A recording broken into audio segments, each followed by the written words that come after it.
Hello, peeps and creeps, and welcome to the Fright Club. I'm Gav, he's Danny. Hello. We are the Fright Club and this is a brand new episode of Monday Night Frights. Hey. Tonight's episode, we're joining the Flanaverse for the very first time. Flanaverse. The It sounds Flanaverse, delicious. talking about Mike Flanagan's low-budget home invasion horror from 2016. Yeah. Shh. No. Hush. Hush. Hush. Hush up, you. Hush the fuck up.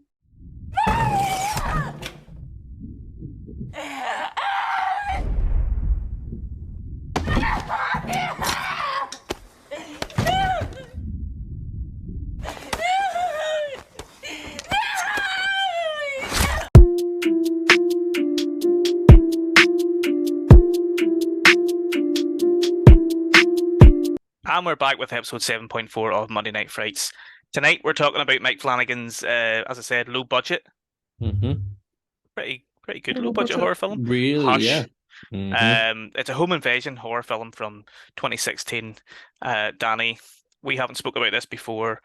I'm a big fan of Mike Flanagan. I know you're quite a big fan. Mm-hmm. We're a fan Yep. of his work. Really enjoy. Really looking forward to talking about this one because I fucking love Hush.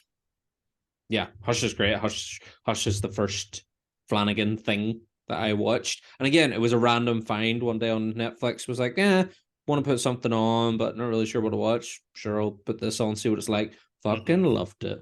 Yeah, for me too. When it came on, I didn't know who Mike Flanagan was. When it came on Netflix. Netflix.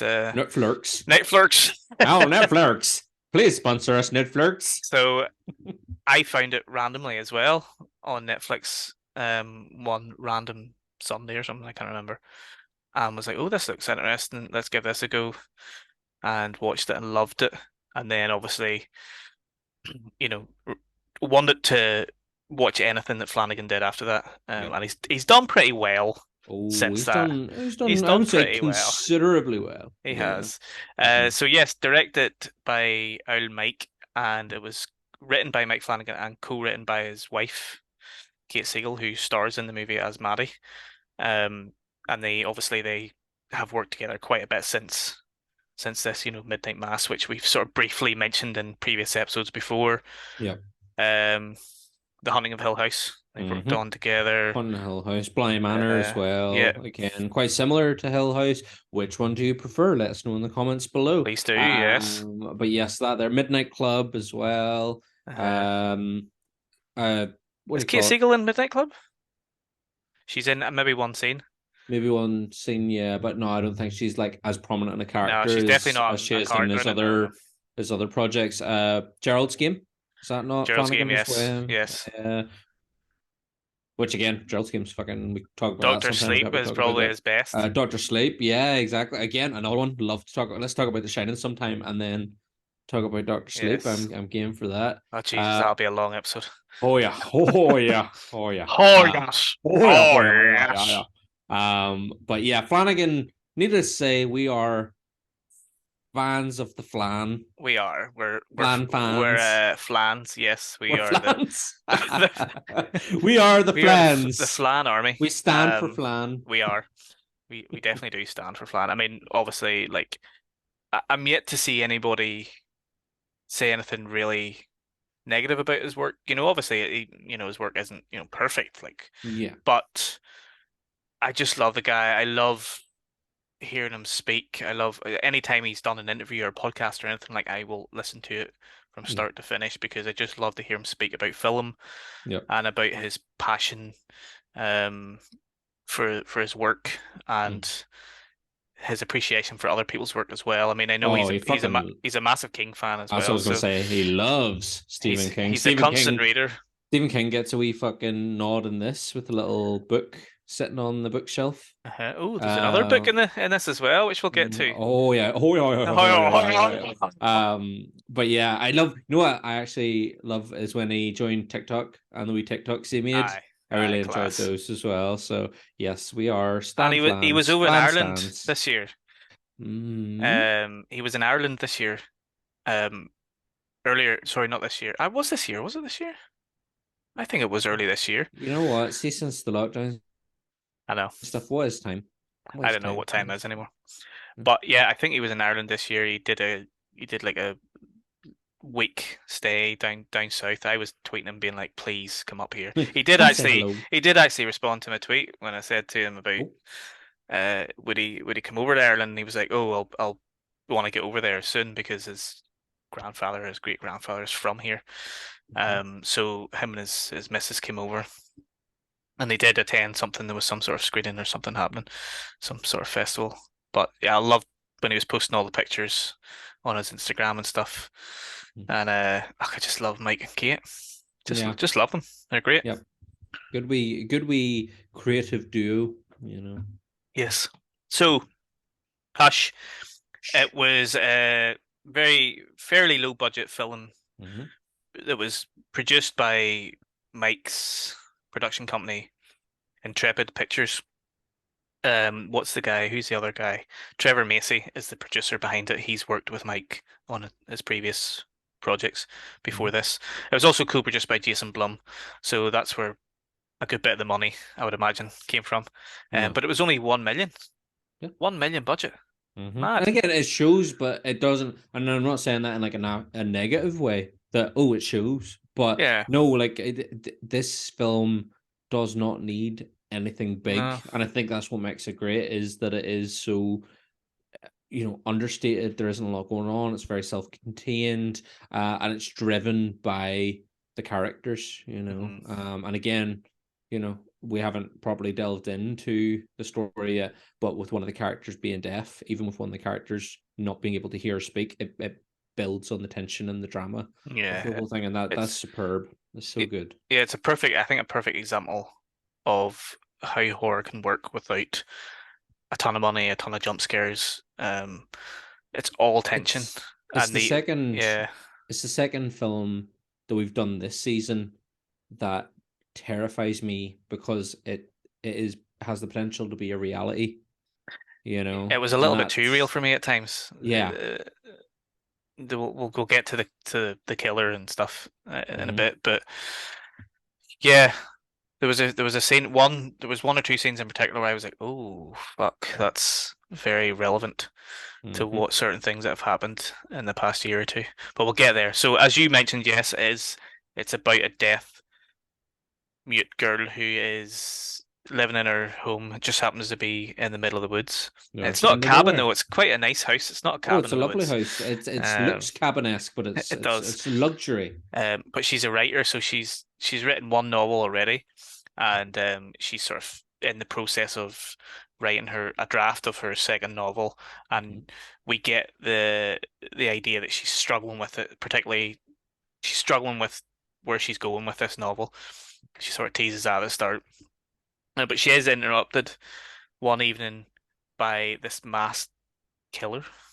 He's Yep. not, well, he is a killer, yeah, because Mhm. he kills somebody before he gets to her, but he is a masked killer and he just shows up at her door unannounced and doesn't really have a motive either, It's just which there to torment. Yeah, he's is just to terrifying. torment her. Like, Yeah. yep. So he begins to hunt her and torment her, play a game with her, I suppose. And the film is basically just about her surviving. So yes, it's a home invasion slasher type Hmm. film, but the gimmick, as we've mentioned, is that the lead character is deaf Hmm. and she is also mute. So Yep. there's very, very little to no dialogue in this. Now that there is a way around it, which they do sort of cleverly get around that a little bit. But to kind of not have any dialogue for, probably I don't know, 70% of the movie, there's hardly any dialogue in it at all. Yeah. Or if there is, it's very one-sided and there's it's not a conversation as such Yeah. with the lead character. So that's difficult to do. Hmm. But another Difficult to thing do that well, but when it is done well, yeah, it's fantastic. This is one of the prime examples of when it is done really well. uh, Yeah, it's definitely one of my favorite things. It and the episode of Master of None when they're doing the wee stories around New York and you've got the mm, deaf characters. But yeah, it's not something you see often, and it's no, also not easily done when it's not done. If it's not done well, then you probably won't hear about it. But in this yeah, instance, it's a real good job. it was one of a few sensory horror films that came out around this time. So Don't Breathe came out in the same year as Yes. this. Have Yeah. you seen Don't Breathe? I haven't. I know the premise and I've seen the Yeah. trailers and clips and stuff. I haven't watched it through in its entirety, but I imagine it's not. From what I gather, it doesn't seem to be as impressive as this. I don't think. I really enjoyed it. I know some people Oh, sort of, they sort of, I don't know. poo-pooed it. I liked it. I liked it. Hmm. I think I saw Hush first though before I saw Don't Breathe. But it's a quite a different style of horror film. A Quiet Place came out a couple of years after this, and then it's got a few sequels. And there was a couple other horror films that were kind of about, there was that Bird Box film, which was about the Yeah. blind, you couldn't see. Um, a couple of sensory horror films. I can't remember. I'm missing a few there, but I know there was a bunch of them. But I think this is one of the best. So I do agree with you that this is probably for me that the best in the bunch. Hmm. Another sort of gimmicky thing about this, it's just not really gimmick. I don't mean to say that in a bad way, but it's basically set in real time as well. Yeah. There's a little bit of time lapse in the beginning, where she's making dinner and she cuts through the time, and then it cuts to later on in the evening, and then I think later on, whenever the killer is stalking her outside the house, is a wee bit of a time, but basically it's all sort of real time, Pretty much real time. which Yeah. is Uh-huh. again is difficult to do because you're trying to fill scenes with things to do, and it's already a difficult task. Yeah. It's only an hour and a half long, Mm, but I think it does. love it. As you say, the time is utilized well for something that's basically playing out two time. Hmm. So, it debuted at South by Southwest in March of 2016, and then it then premiered on Netflix Hmm. the next month. Mostly all positive reviews. Um, Pretty sure it's been all fairly positive. I mean, I'm sure there's some negative reviews out there. I haven't read any, and you know, I was unaware of any super negative reviews about this film, but I'm sure they're out there. It's hard not to be positive about it because it's really well written. Hmm. It's yes, there's a sort of gimmick there. Flanagan ties his own hands because of Hmm. that, but it makes the film much more interesting than a normal home invasion film. Yeah. And I like that Mike and Kate challenged themselves to try to write. They wrote themselves in a corner from the beginning based on the premise alone, and I like how they tried to get out of that with what Hmm. they did with the film. I think this was his third feature film. He did so Oculus. Yes. Sorry, his first one Oculus. was called Absentia.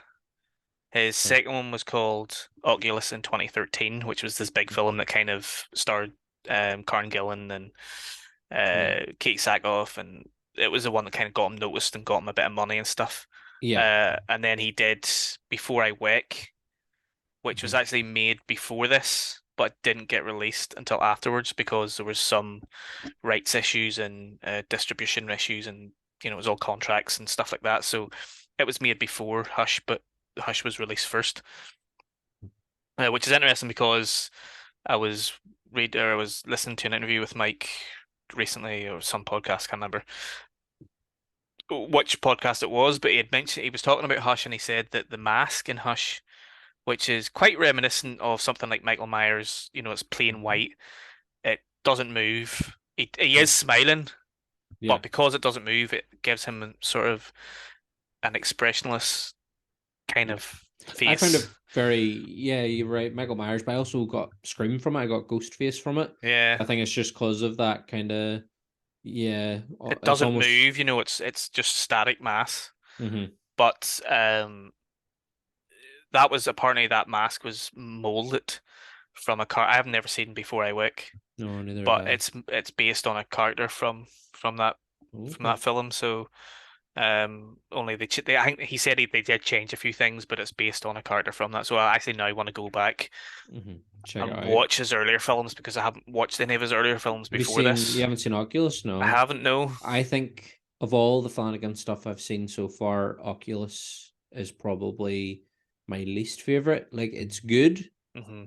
but yeah, the other stuff I've seen is better, I would say, Yeah, I feel it. I mean, from what I've never seen the film, but is it a bit more jump scary type? more kind of Yeah, standard but horror fare. yeah, pretty much. Yeah, Yeah, it's not because I'd sort of seen Hush and then his TV shows and that. I'd kind of come to expect that sort of standard of yeah, it. So going back to it, but again, I suppose one of those things where he's kind of getting his foot in the door, so to speak. exactly. And then he kind of can have that bit more creative freedom and stuff and And express himself. But it's nice to hear that he's, you can see very clearly he's taken past influences from his previous films, and also there's a particular point, or should I say, prop in this that relates to one of his future projects. So it's nice to mhm. see he's kind of got that, as you say, the Flanaverse. All it's all tied in together in some way, shape, or Yeah. form. There definitely, I feel like there is a Flaniverse out there. I don't think he's confirmed it. I mean, No. obviously, there's a couple of connections here and there, but I love that, and that's the King. Mm-hmm. That's Stephen King Yep. influence, but big time coming from that, and I just love that he's done that. Um, the Oculus, yeah, I'll go and watch it. I haven't seen it. Check out, I've heard do good check out, things, man. but I But yeah, know I know that it is from kind of what I've heard and what I've heard him even speak. It is a wee bit more kind of like maybe standard horror film.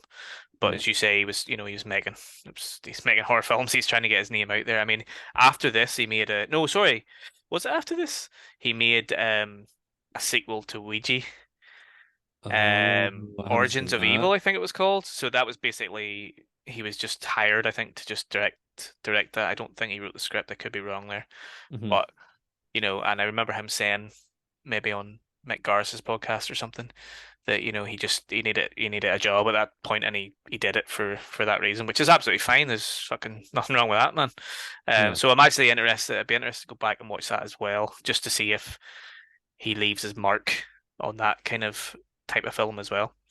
Yeah. But he also wrote. So we are going to talk about Hush, but I do want to talk about his other work briefly.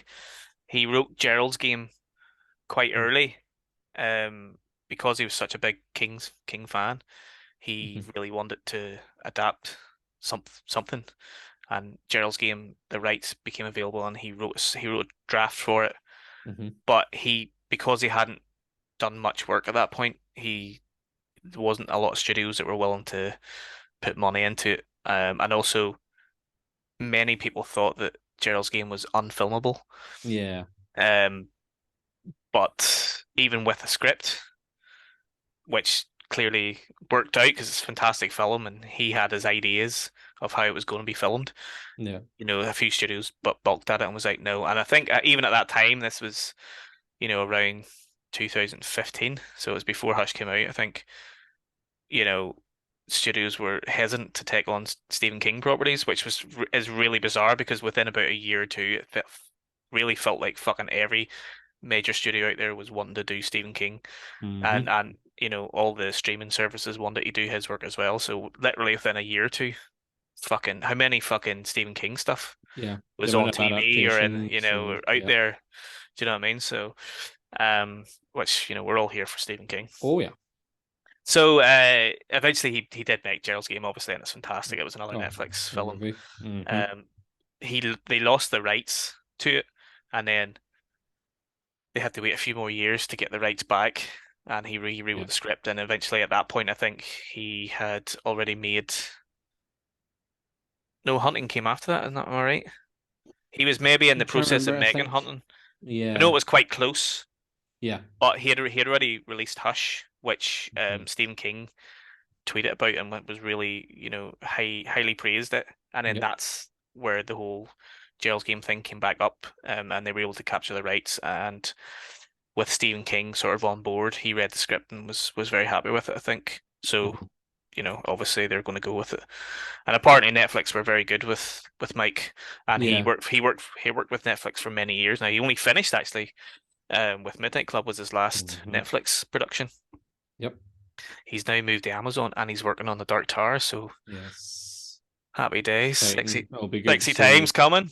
Yep. It'll be good to see what comes out of that, especially with the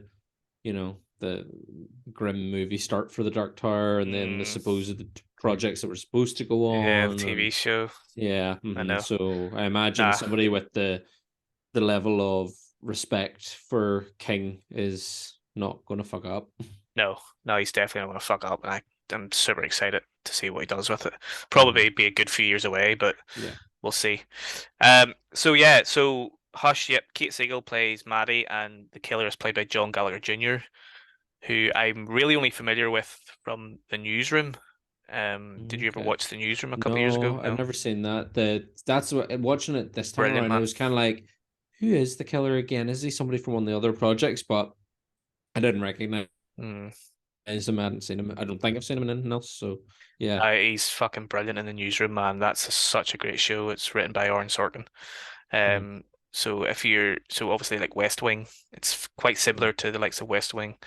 Lots of walking and talking and political overtones. Obviously, it's about a newsroom. So Yeah. it's great. The cast are fantastic. He's really good in it. He doesn't seem like a killer. He's quite a shy in the newsroom. He's quite shy and sort of backward and quiet and kind of mellow, and he kind of is in this as well. Yeah. He doesn't. He's not a. He is physical because he has to be physical, but Yeah. he's not a shouty I killer. think yeah, I think that's almost what makes him more sinister is that he's there. It seems like he's more doing it for the bants. Like he's not driven by some like psychopathic need. It's Mm. more just like maybe almost more like of a sociopathic sort of. I'm doing this because I can, but like if something was to happen, like there's that again, we're going to talk more about it, but there's that bit later on when one of the neighbors comes to check on her Oh fuck, and man! they have an interaction What a that scene! like that for me I was I just was like like, I knew where it ended, but I was like, how mhm, like where does this go? I can't remember. And then just when it mhm. happens, I was like, oh fuck. Yeah, yeah. So yeah, it's him and as a killer. I feel like it's more just like yeah, somebody doing it because they can, Yeah, he's you know. playing a game with her. Yeah. He says at Hmm. the start that he could kill her anytime. He could enter the house and kill her, but he wants to play a game with her. So he's playing cat and mouse. Hmm. Yep. Um, and you never really get any other motive than that. No, It's not like he's he's an not trying to rob ex-boyfriend or her. something, or He's he not. Yeah, doesn't, there's no relationship. there's Yeah. nothing really there at all. He's And he just does, going, and again, it's not even that he's just targeting her. Like he's been to the neighbor's house uh-huh, and he's killed her, and now he's gone to her house. And chances are, if he'd killed her, he'd maybe moved on to the next house because uh, again, he could. And do we know whether he would have stopped it? Probably just when the sun rose or he was tired. He probably would have just walked yeah. off home to We'll bed. we'll talk about it now while we're talking about him. But do we think he's an ex-criminal or something? I mean, has he escaped or is he? What's happened? Because there's really very little to his Very little to character. go on. He has a tattoo on his neck, so that automatically says bad egg because Oh, of course. tattooed people are just awful Mad shitheads. bastards. Like, So yeah, but he has a tattoo on his neck, and again, for the most part, that is signaling of a bad critter, a oh, wild he's a bad fucking, critter. he's a psychopath. Yeah, so But he doesn't seem that's it. to There's nothing. show Yeah, any mental illness or he's not mm, crazy. He's very calm. He doesn't have it. It he's doesn't. I don't calm, feel like he's got collected. any schizophrenia or anything like that. And he's not like a big muscle bound like 6 foot roided out like he's a short dude and he doesn't look he's wearing big baggy clothes the whole big hoodie and his like trousers and stuff but yeah we can't see that he's a big guy he's Hmm. not yes he's got a spooky mask on to start with but again once he sheds that he takes that off he's just this kind of like little normal dude with a neck tattoo. Well, It's not what we expect of this is what a was serial saying. killer monster types. Yeah, this is what I was saying at the start there when we were sort of saying how real it was. It Hmm. really made me think of certain things that have happened in America. Mm. In I would say in the last couple of years, but he reveals himself quite early on, which is Hmm. what I thought was a cool scene because she says, I haven't seen well, she doesn't speak, but she Haven't writes seen it your in lipstick. face. I haven't seen your Yeah. face, piss off basically. Look, I'm Yeah. fine, just go away. Just And then leave me alone. I haven't seen your face. I yeah, won't tell anyone. My boyfriend's on the way home. That's what she writes uh, in lipstick on the door glass. Yeah.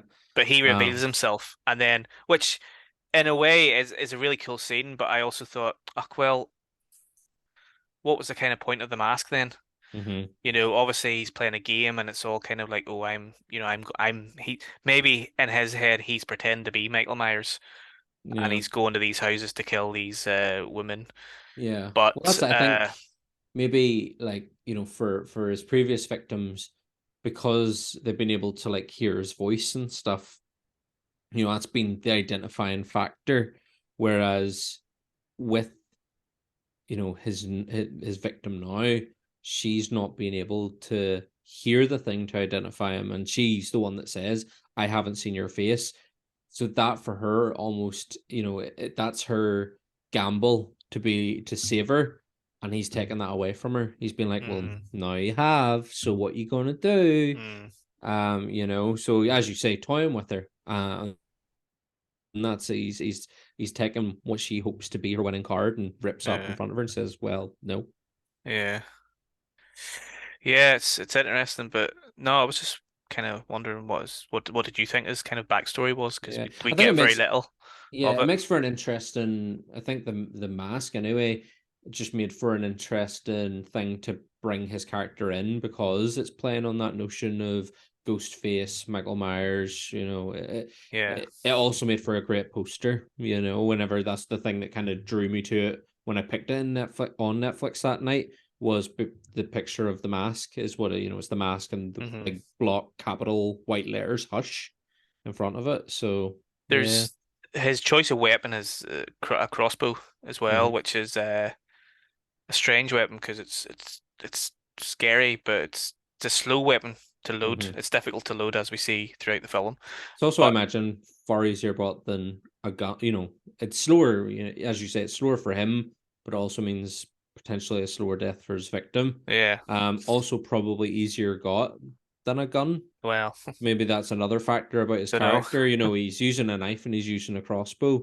But I mean, in America, it's probably far easier. Well, again, in America, it probably is. It's easy to get a gun, but it's Yeah, also probably even easier to get a crossbow then. yeah. So I'm assuming that's playing into the whole hunting, hunting as prey analogy. You know, he sees her as his prey, Mm-hmm. so it plays into the cat and mouse thing again. But it's kind of scary because, I know there has been incidents in America where crossbows have been used. There was a school, I can't remember, but there was a school tragedy where there was a crossbow used at some point. And did you ever see that film We Need to Talk About Kevin? No, it's one that I came in to watch, but I haven't actually Tilda got around to it. Swinton and Ezra Miller. And there's a crossbow in that as well. It just freaks me out, man, crossbows. Mm, don't like them. Um, I think they're cool. And obviously Darryl in The Walking Dead uses one. Mm-hmm. But you know, uh, it's a strange choice of a weapon, I think. Yeah, Um, it's slow and purposeful, and it's done with intent because you mhm. have to spend the time. And again, in this film, whenever oh god, her name's gone out of my head. Maddie.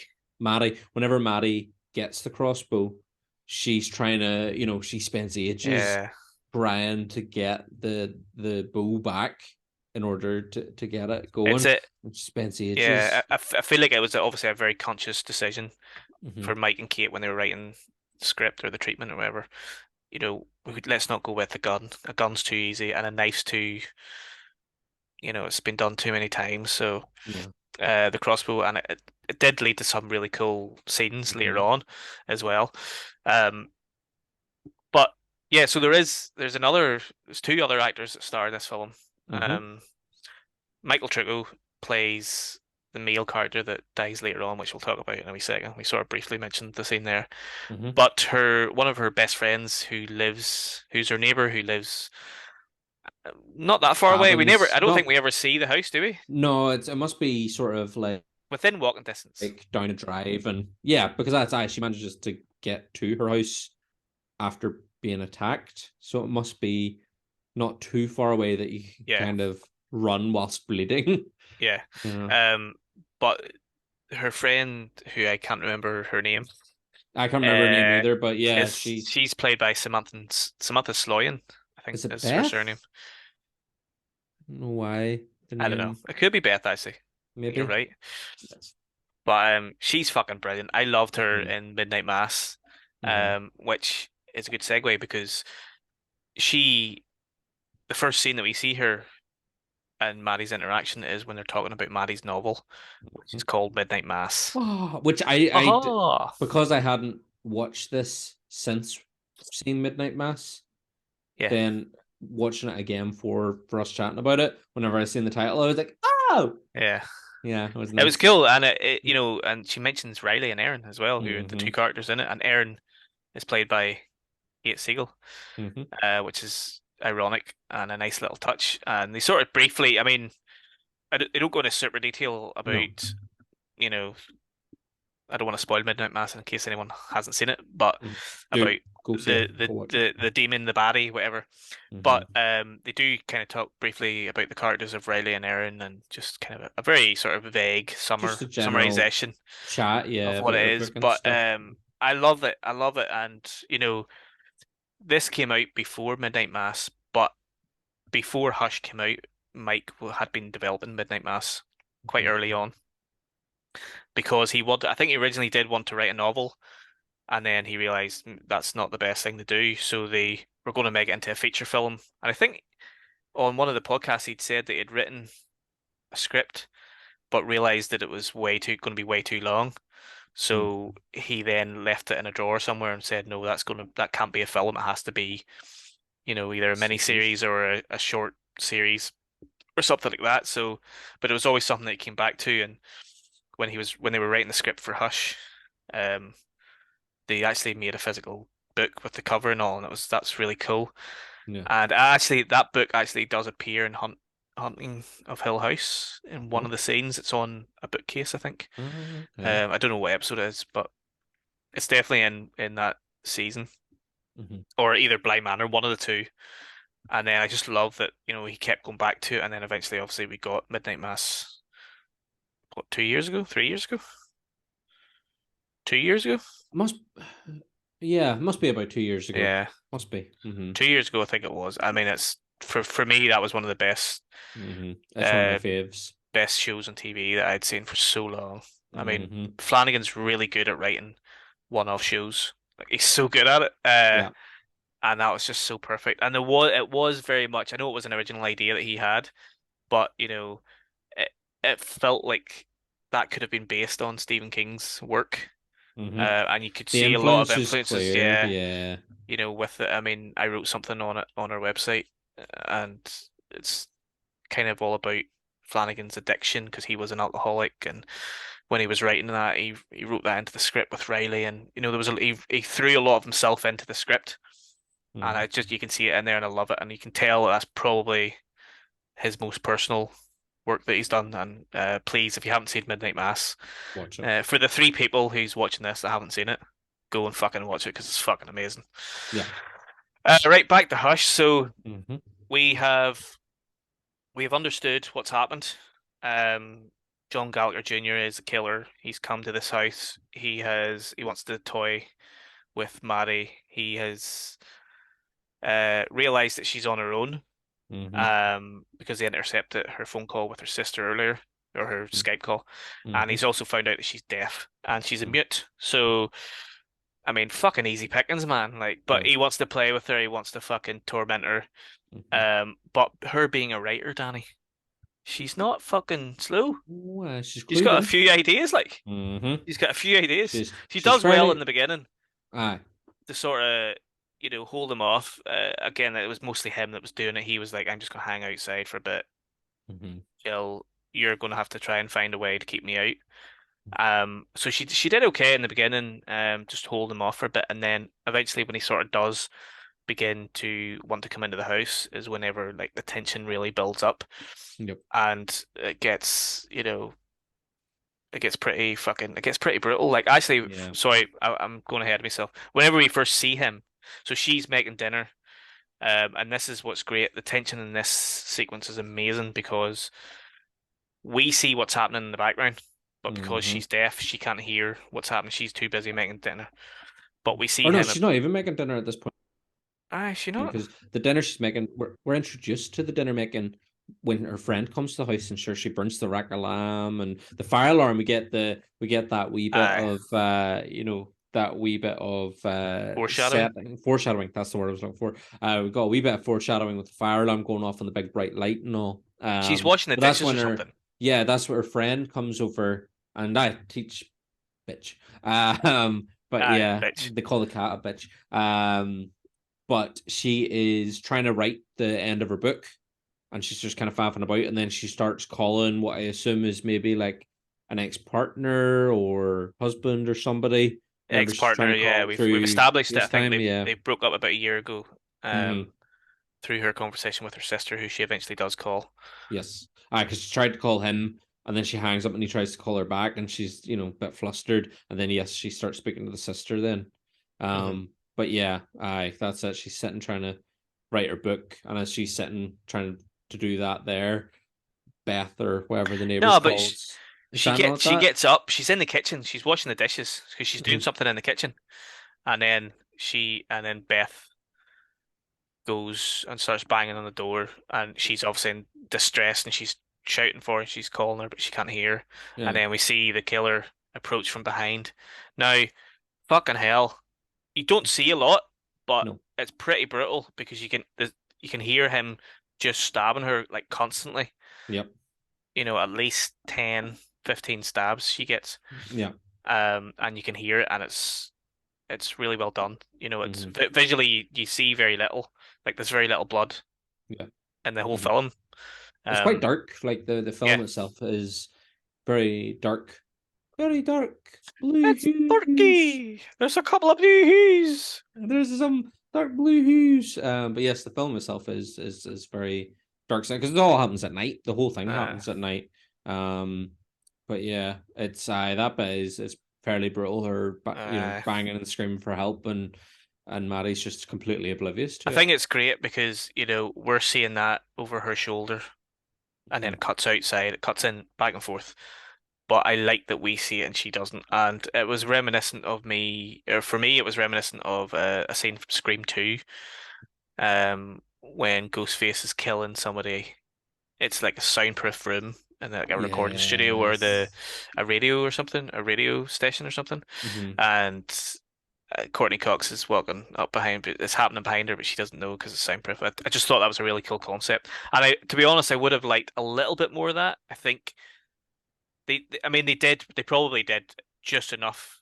And if you had done too much of it, maybe it would have been a bit shit. But I don't know, maybe a wee bit more of that would have been good.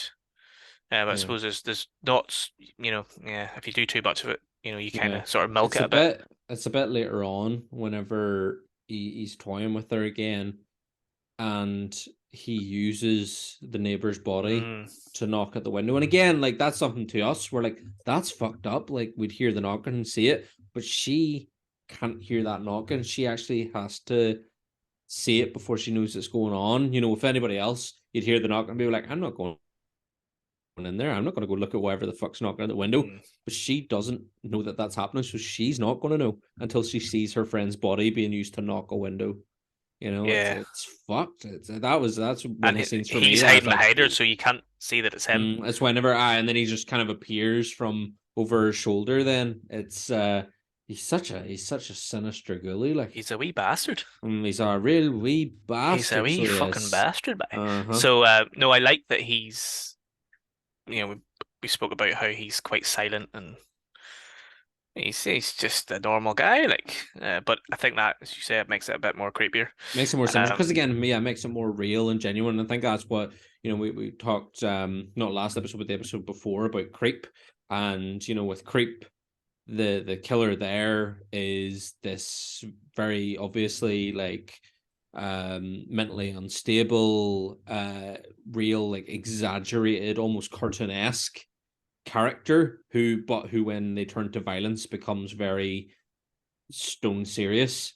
Whereas this guy, it's not even like he's not exaggerated. He's also not like, you know, stone either.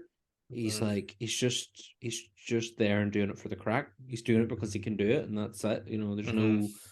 no real sex to it. You don't feel like there's any agenda there. Um, he's not looking at anything from it apart from probably the gratification of doing it.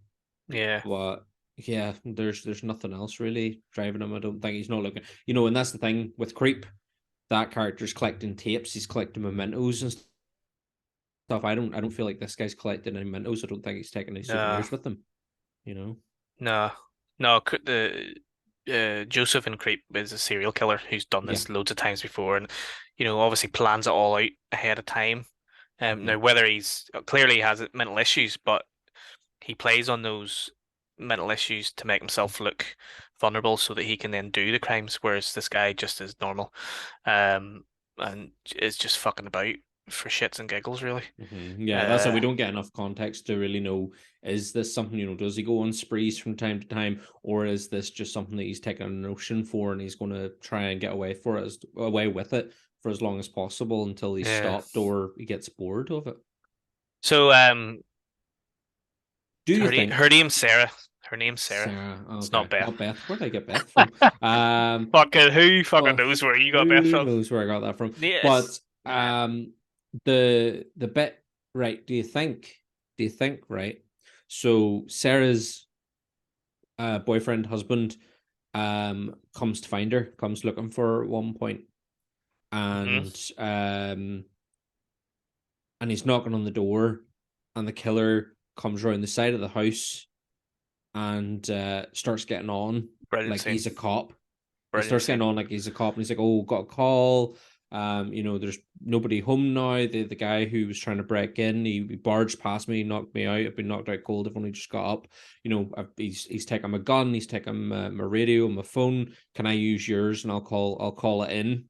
Um, but the thing for me watching it, he's able to use like call radio signs and some terminologies and stuff. And again, probably stuff they picked up from watching fucking whatever crime show or whatever.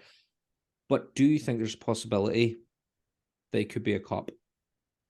Like a real genuine Nah, cop? nah. It Nah, did cross my I don't mind. think so. It Watching it did. this time, I was kind of like, maybe this guy's a cop who thinks he can get away with it because he's a cop, and that's it. When they go to investigate the crime, he'll just get Nah. on like he's I not think. involved. I Get a think kick from it. that is a theory, and I think Mhm. if he was a cop, he would have been more believable in that say. He was pretty believable, and he did his Mhm. best, but you could tell that he was still panicking.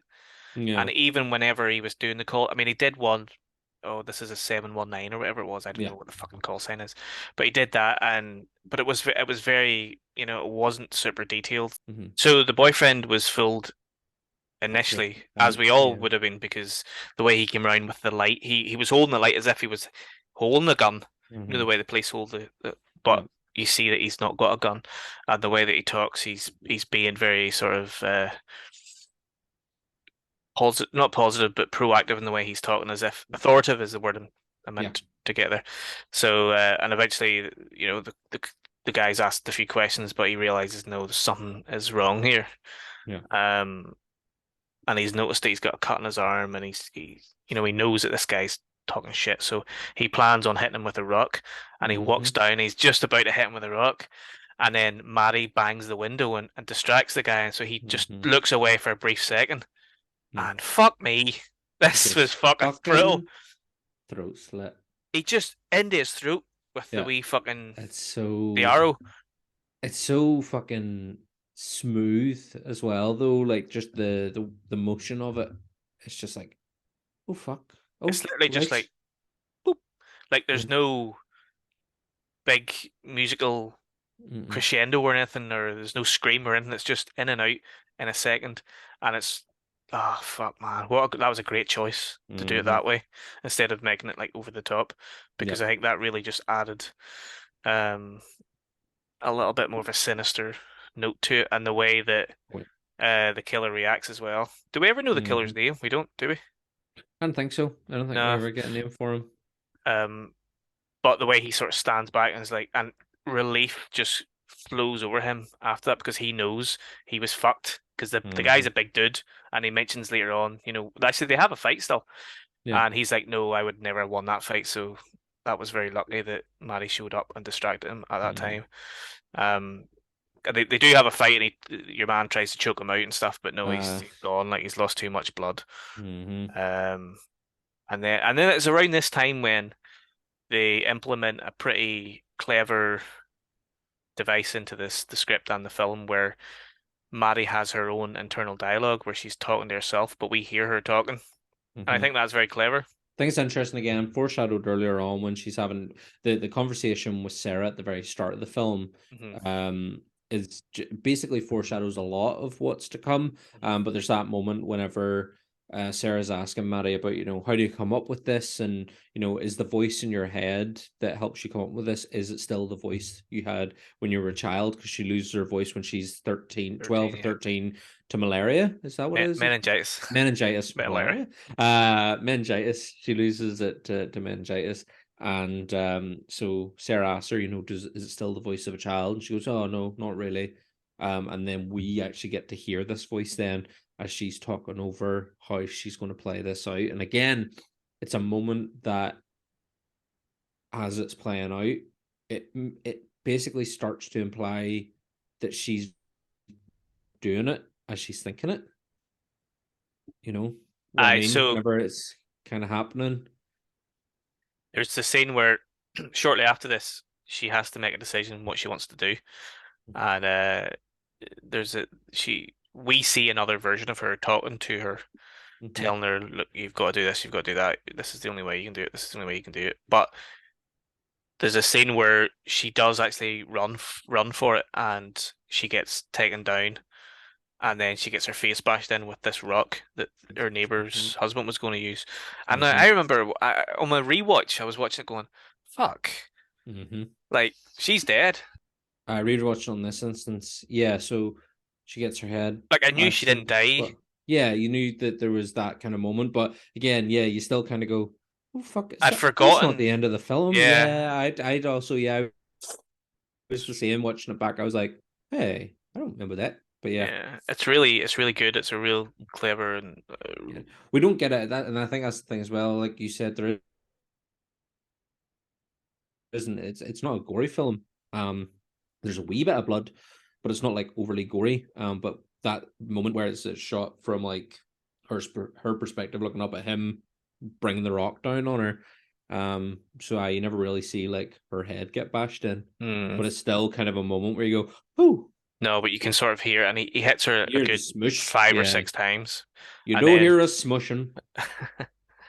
and then she turns to look at herself and Mm-hmm. says, "You can't run." And then, oh my God, okay, so she's not dead. This is just one way that she can leave the house, and she's sort of seeing it in her own mind's eye, and she Mm-hmm. knows that she can't survive it if she does run.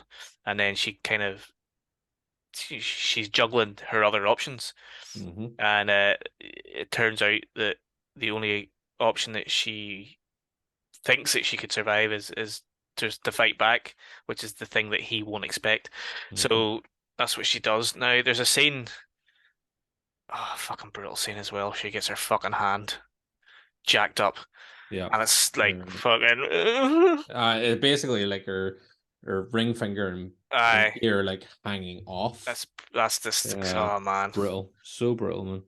disgusting. He just Yeah, sort of jumps on it, or it yeah. doesn't even jump. He just Just stands on it stands on it. Yeah, a few yeah, yeah. times whenever it's caught in the sliding door. Mm-hmm. But that's another instance, that would have been so easy for him just to slide that door open, Mm-hmm. but he lets her close it again, so that he Yeah, can, he's got it play his character like. Yeah. sinister game.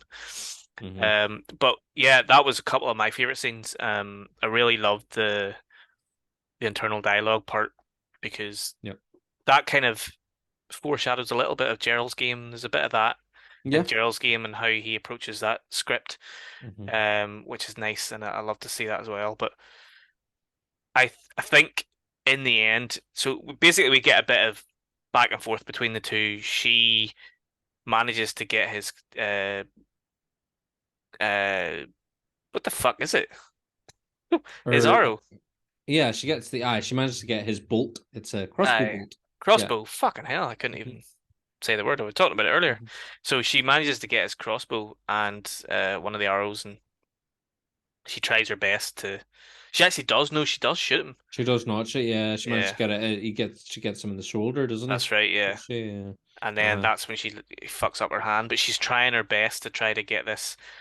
load it up again, and Attention, then because that's what allows him the time to go and confront the boyfriend at the yes, front doors, yes, because she's that's faffing yeah. about trying to get the drawstring pulled back.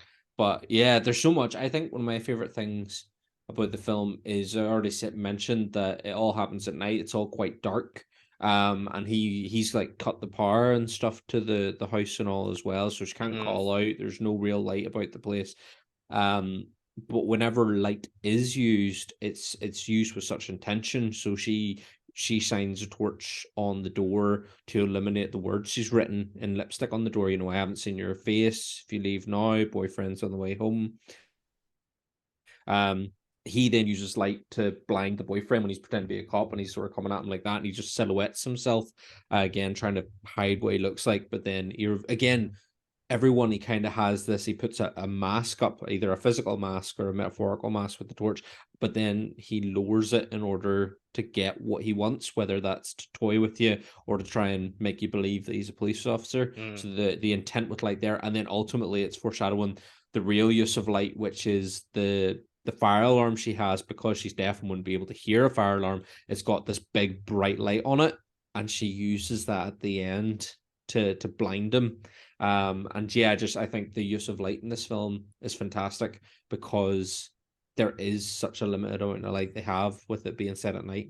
I thought Hmm. that was really, again, really creative way of working around the fact that it's a film at night. Hmm.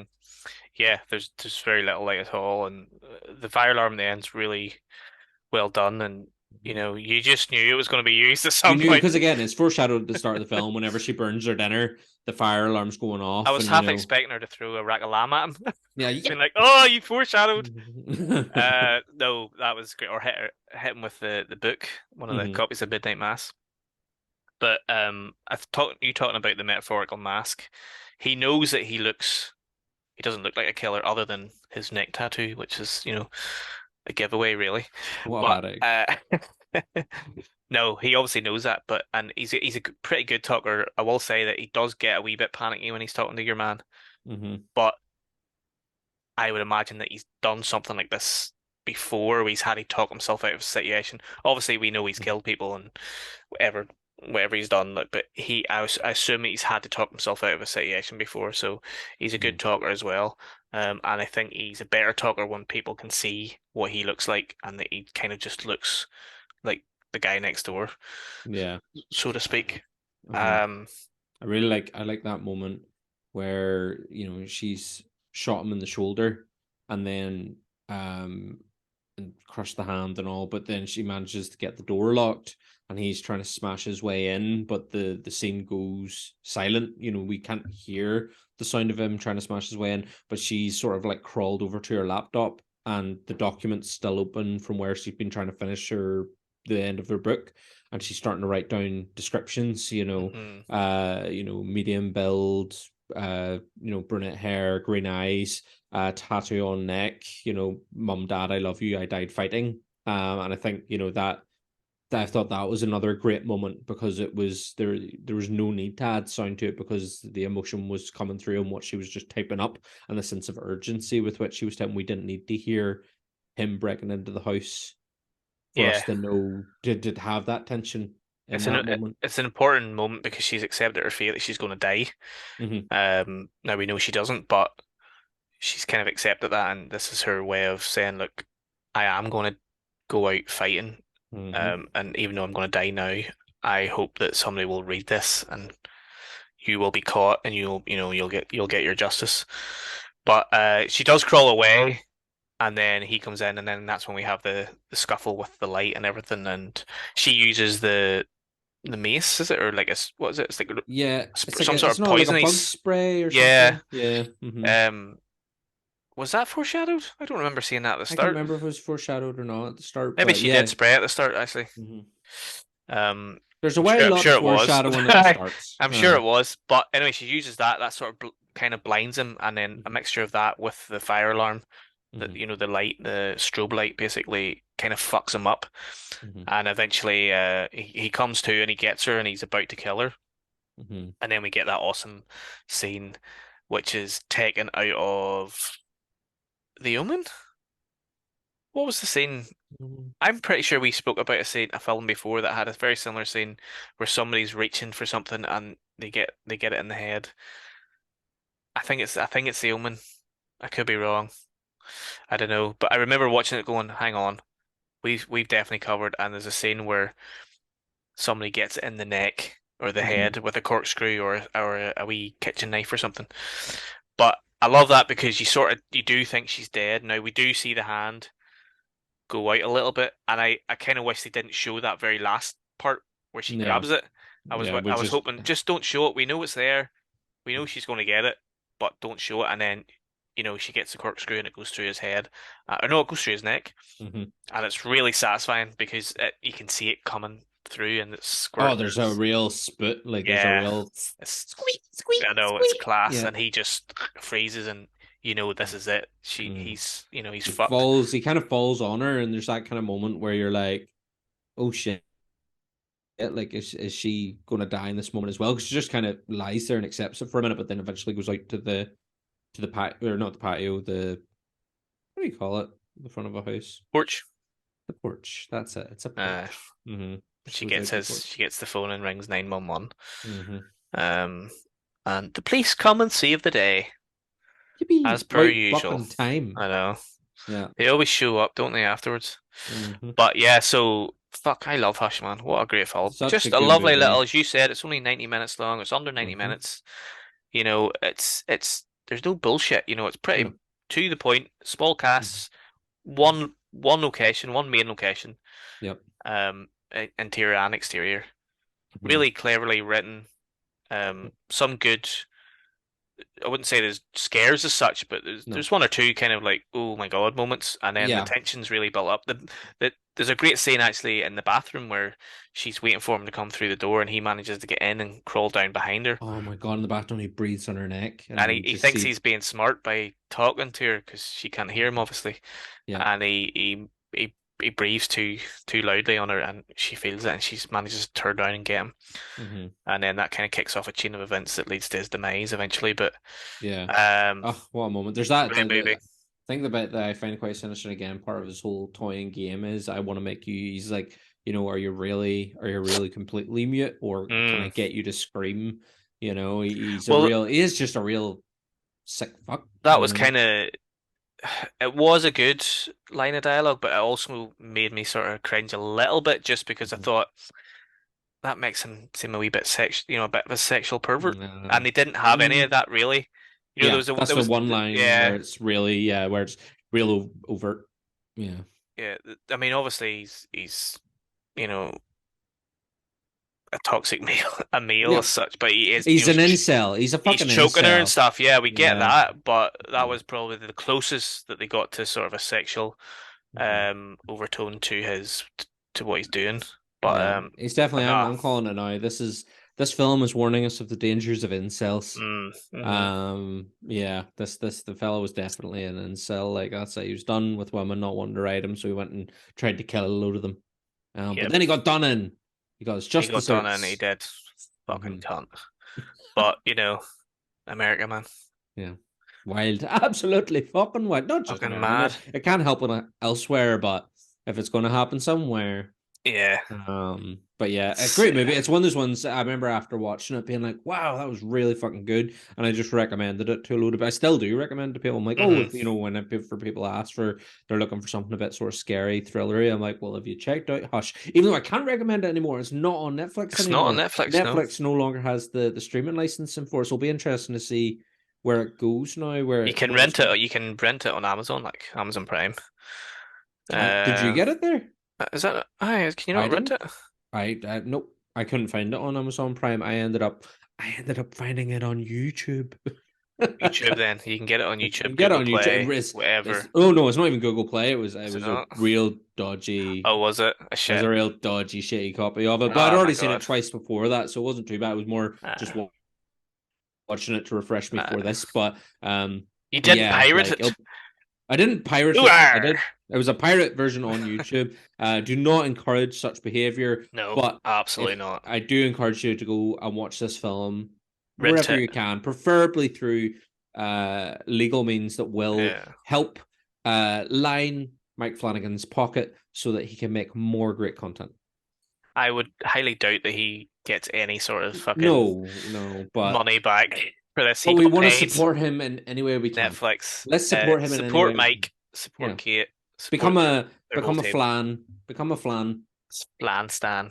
flan stan, and let's hope It Mike would Flanagan be makes more great it would shit. be absolutely fantastic if you could all go and support Hey. Mike Flanagan. Um, it would be amazing. Mm-hmm. I'm trying to think of other funny puns. You think of a few as I Mm-hmm. do our outro here. So, yes, we love Hush. It's fucking brilliant. We love it. One of his best works, I think. Actually, I mean, obviously, Midnight Mass is Minimum is the best. powerful, absolutely We powerful love stuff. Doctor Sleep. We love Mm-hmm. his hunting series, and we're Mm-hmm. really excited to see the Dark Tower if and when Mm-hmm. that happens. There's been nothing said about it. He owns the rights to Mm-hmm. it. He bought the rights himself, so he is doing it in partnership with Amazon, which hopefully will work because Amazon had previously dipped their toes into the Dark Tower before, and then they decided they didn't want to do it, and they ended up buying the rights to the Lord of the Rings, which wasn't great. And I'm a big Lord of the Rings fan, so. But anyway, so yes, can't wait for Dark Tower stuff, and Mm-hmm. anything that Mike Flanagan does is, I am there We're for gonna it. eat it up. We'll eat it We up are like there for a it. nice flan. Wait, oh yes, I prefer flan. Mm-hmm. So stop flanning about and go and watch Hush wherever you can find it. Come on, Danny, you're um, supposed to be thinking more while I was I'm talking trying here. to. I was trying, and all I could think of was flan the food, and that was it. Oh, you did. Of No, course you did. you're a Forgot. wild. Just go wash your face with a flannel, will you? I should have worn my flannel fucking jacket when we were Oh, doing this. flannel We're shirt, we're yeah. fucking stupid cunts. Like, what are we doing? What What are the we fuck playing are we at? doing? Yeah, we should have Anyway, flanneled up. Ah well. let's fucking get to the Let's end of end this video. from that note. So, Oh. so anyway, yeah. So go and follow us on Twitter and Mhm, Instagram. Just because, and like our Facebook page if you mhm. can. Follow us on there too. Obviously, subscribe to the YouTube channel and like this video and comment in this video Yes, please. and hit the bell if you want. Tingling. That'd be class too. And tell all your friends about us as well. So that's probably the best way to support us is A just little word of mouth. spread the word. Yes, Share us on your social medias. good old classic spread the word. Yeah, Um, buddy. Yep, and of course, check out the website at www.thefrightclubni.com. You can go and find my article from Midnight Mass from a couple of years ago on there somewhere. Do you know what I might do? I might put a link into it below. Oh, If I remember, because I've got, I always seem to forget to put the links into things, to the websites and other things. But yeah, it's fine. if it's there, it's there. If it's not, just go to the website. But yeah, so thanks for watching this episode. We hope you enjoyed it. We hope you enjoy Hush. As always, please leave comments. Tell us if you enjoy the film, and are you looking forward to other Flanagan stuff, which Are you a obviously you flan are. stan? Are Yeah. you are you a flan stan? No, flan stan. I'm Just get gonna get. t-shirts. I'm buzzing, man. I'm gonna do a couple of flan stands when I come off this call. Um, Oh. what the fuck? We are cunts. I swear to God. Oh my Right. God. Anyway, that's all we've got time for. As Yeah. always, we'll see you in 2 weeks. Stay safe. Take care. Bye bye. Bye.